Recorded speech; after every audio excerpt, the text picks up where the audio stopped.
वागीसा यस्य वदने लक्ष्मीर्यस्य च वक्षसि यस्यास्ते हृदये संवितं तं नरसिंहमहं भजे।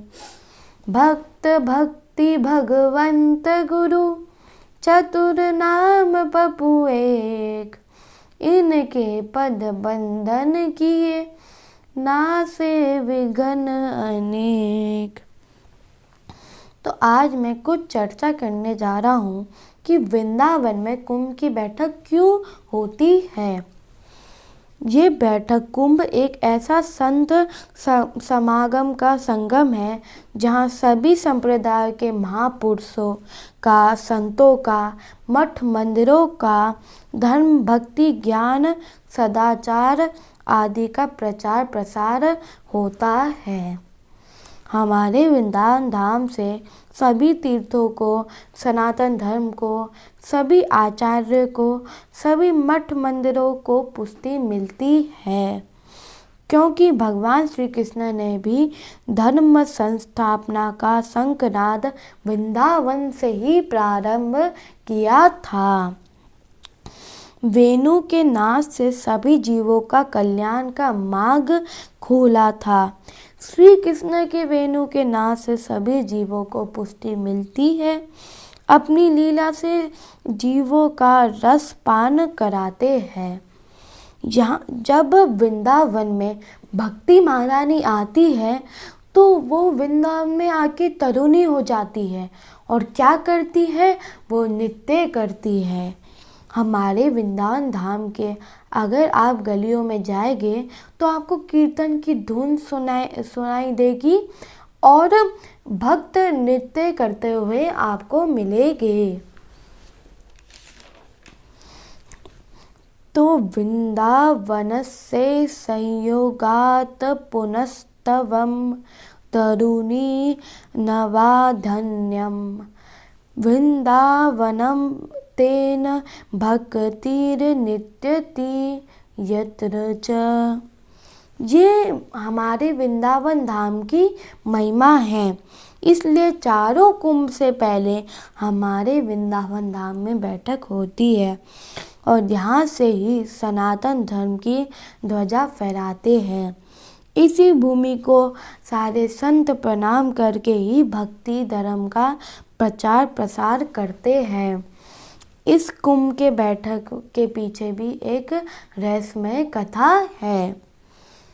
तो कश्यप जी की 2 पत्नियां थी, विनीता और कद्रू। तो कद्रू थी सर्पों की माता और विनीता थी गरुड़ जी की माता। तो अब एक दिन विनीता और कद्रू बगीचे में घूम रही थी तो उन्हें जो सूर्य भगवान थे उनका घोड़ा दिखा। तो कद्रू कहती है, अरे इसकी पूंछ तो काली है। और विनीता कहती है, नहीं नहीं इसकी पूंछ तो सफ़ेद ही है। तो दोनों बहनों पे झगड़ा होने लग जाता है। तो दोनों में ये शर्त लगती है, जो ये शर्त हारेगा वो उसकी दासी बन जाएगा। तो कद्रू विनीता ये शर्त को मान लेती है। तो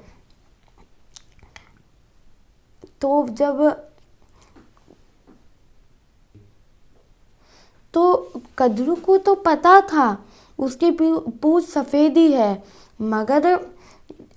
मगर उसने क्या किया, जो उसके बेटे सर्प थे उनको कहा कि जाओ तुम उसकी पूंछ में लपट जाना, जिससे उसकी पूंछ काली हो जाएगी।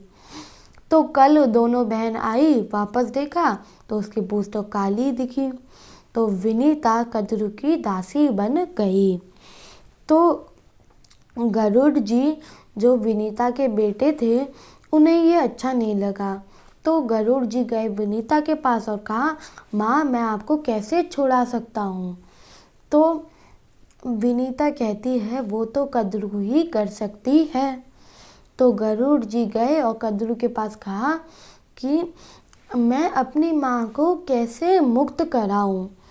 तो कद्रू ने कहा कि अगर तुम स्वर्ग से अमृत का कलश ले आओगे तो मैं तुम्हारी माँ को मुक्त कर दूंगी। तो उन्होंने ऐसा ही करा। वो गए और स्वर्ग में अमृत का कलश ले आए। तो जब वो रास्ते से आ रहे थे तो वृंदावन धाम पड़ा। तो अब उन्होंने सोचा, अरे ये तो वही धाम है ना जहाँ पे भगवान लीला करेंगे। तो मैं क्यों ना इस धाम को प्रणाम करके ही आगे बढ़ूं। तो गरुड़ जी ने क्या किया, उस अमृत के कलश को कदम्ब के पेड़ में रख दिया और उन्होंने फिर वृंदावन धाम को प्रणाम किया और उसकी परिक्रमा लगाई। फिर वो अमृत का कलश लेके आगे चल पड़े। तो और जगह तो अमृत की बूंदें पड़ी थी, मगर हमारे वृंदावन धाम में तो स्वयं गरुड़ जी ने अमृत का कलश रखा था। तो मैं सभी इसीलिए हमारे वृंदावन धाम में कुंभ की बैठक होती है। तो मैं सभी वैष्णव भक्तों से ये आह्वान करता हूँ कि आप जरूर वृंदावन धाम आए। 16 फरवरी से 25 मार्च तक वृंदावन में कुंभ की बैठक है। आके श्री बांके बिहारी लाल जी के दर्शन करें, स्वामी जी के दर्शन करें और यमुना मैया में स्नान करें और जो संत आए उनके दर्शन करें और उनका सत्संग सुने और दान पुण्य करें और अपने समय को सार्थक करें और अपने जीवन को धन्य करें। तो सभी वैष्णव भक्तों को जय जय श्री राधे।